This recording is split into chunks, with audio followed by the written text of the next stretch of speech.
Undergoing IVF is basically surrendering your body to the medication, to the doctors, to the appointments and the protocol. You are no longer in control. There's still a lot of stigma and shame around infertility, especially I feel like in the Black community, because there's the stereotype that, we're super fertile, it will be easy, but no one talks about the messy middle and what happens in the in-between, what happens when cycles fail because IVF isn't a silver bullet. So then what does that mean?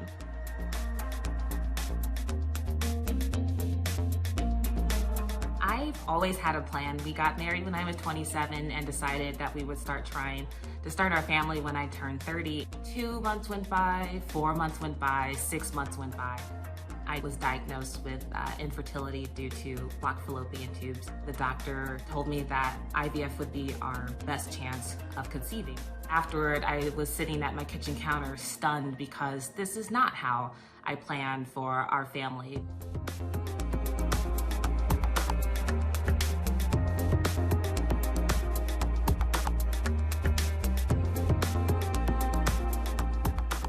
In front of the fertility clinic that we go to here in Wicker Park, and we're starting our second round of IVF after the first round failed. I feel like I don't have the same enthusiasm or energy that I did the first time around, and like this optimism that like it's gonna work because we'll follow the rules and it'll be fine, because we did that and we didn't get the outcome that we had hoped for and that we expected. And so there's a little bit of like, okay, let's try and let's see, and I'm trying not to get my hopes up. A friend had told me that IVF is a full-time job, and it is.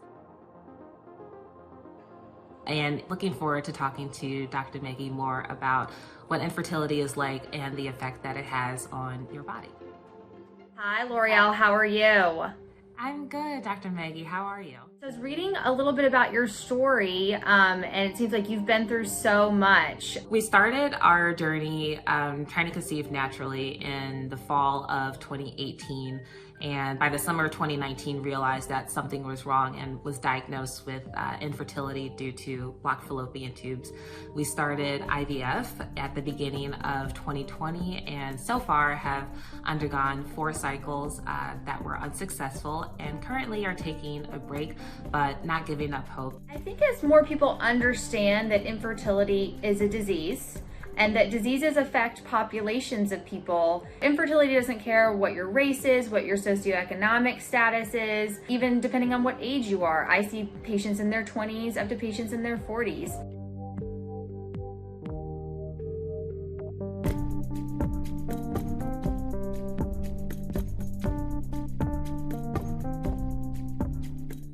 We know that infertility isn't new, but some of the technology around assisted reproduction is. Can you give us a little bit of the history or timeline of the advances in infertility? Infertility has been a taboo topic for so long. I think historically women were thought to be, their role in society was to bear children. And for many years, women were not, as commonly in workplaces. And to give you a little background, IVF is just over 40 years old.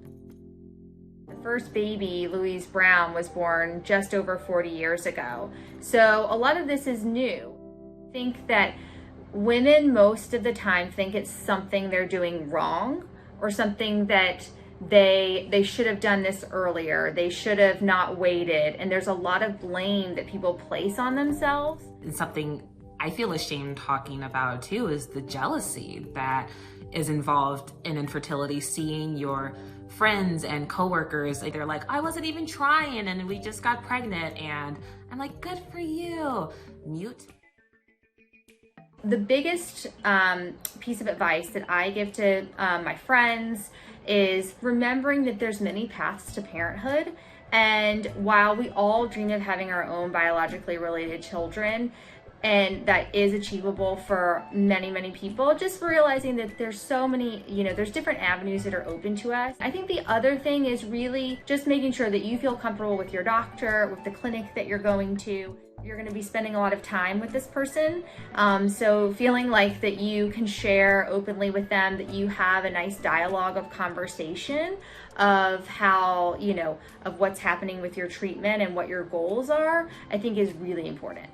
I'm so glad you mentioned that, because that's exactly what we did. We broke up with our first doctor in clinic because it just wasn't a fit, and it doesn't always work. And my goal is in sharing that process and that journey, because it's not linear. Everyone's story is different. Every body is different. Every cycle is different, and hopefully it helps someone else.